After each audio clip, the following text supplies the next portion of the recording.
Work progresses on the 67 Cougar. We've got a cap now on the oil fill. We've got a new mechanical fuel pump. It's been plumbed down to the original lines. Here's the line out. Goes to this now disconnected electronic pump. It will fill up. I had it running a bit ago, but it is now somewhat correct. I also put the correct carburetor back on the 66 LeBaron. However, I have to find the correct choke component for it. It's a weird mechanical thermal choke switch that's actually run off of the manifold. So I have to source one of those. This is the line here that will go to the fuel tank when I put it back in. This was an interesting surprise.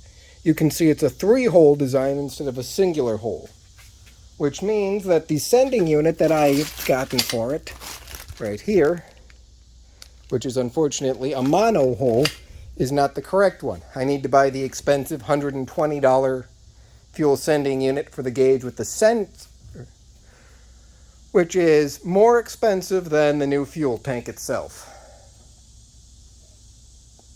The little things you just absolutely hate. But yes, if you look down there, you see the hoses ran into the supply of old gas mixed with sea foam and Marvel's Mystery Oil to give it that lovely reddish color. But none of the accoutrements on the dash work to my knowledge. We flip the switch, fan kicks on, push the button.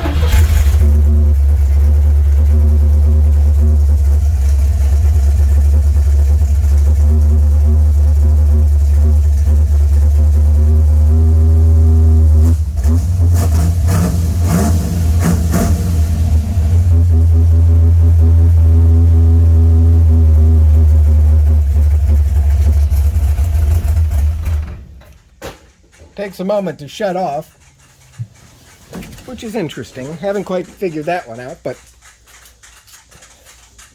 for functional purposes, it's a proper ignition. And we have the mostly proper fuel system.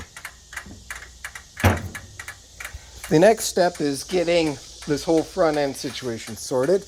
The passenger door, which devoid of glass but rust free. It was sitting funny because this upper piece here is completely missing the plate for in here. Not a big deal, but you'll see in the door jambs and along the sills, aside from surface rust, the car is intact. It's a mite bit annoying that the seat pan is missing for the passenger seat, as I have acquired passenger and driver's seat as well as a trunk for it. I also have the taillights now. It's progressing, but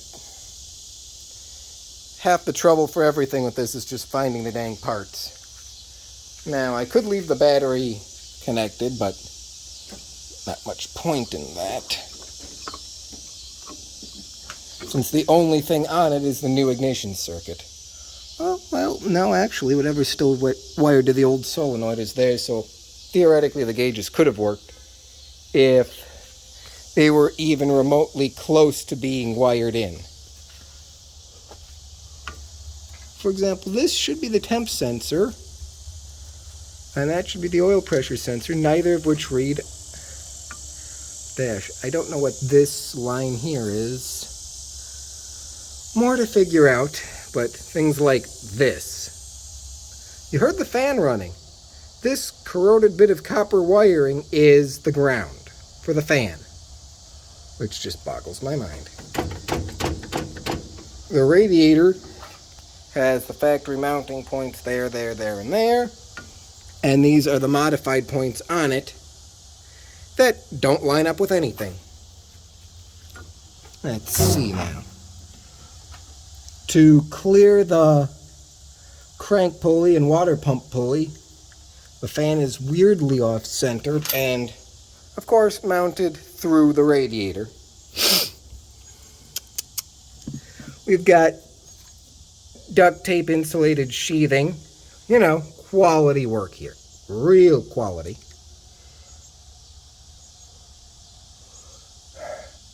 And yes, for some reason, no power steering.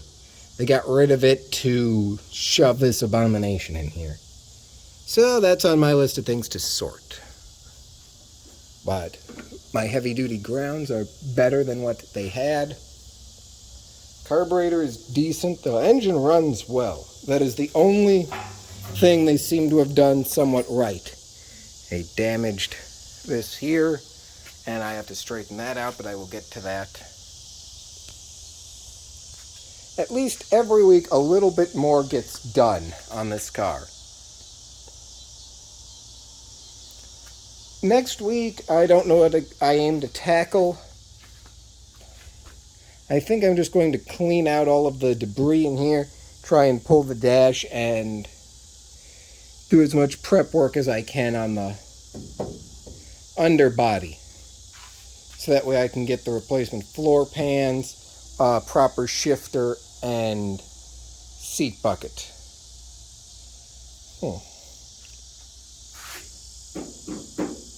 I'm thinking this car is going to go back to this blue color with a black interior. Now the hunt for a parts car to pull the front end and taillights, all of the rear components. Need the rear pieces up here, the rear bumper, the rear sill plate, everything. License plate. I have a grommet for this, but I don't have the piece that goes in here. None of the latch assembly. Yep, I guess the next step is realistically to just look for a rusted out parts car. So, hopefully, you'll see me with that in about a month. Otherwise, there will be little updates as I monkey with other things. More work to come on the Mercedes.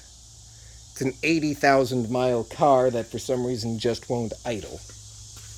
K-Jet mechanical fuel injection. Gotta love that. There's a reason carburetors have always been superior to mechanical fuel injection. Because if they sit, like this one can sit for 30 years and it'll be a heck of a lot easier to bring back to life than that. Just because rebuild the carburetor, good to go. Maybe clean the points. But, just the nature of technology as it advances.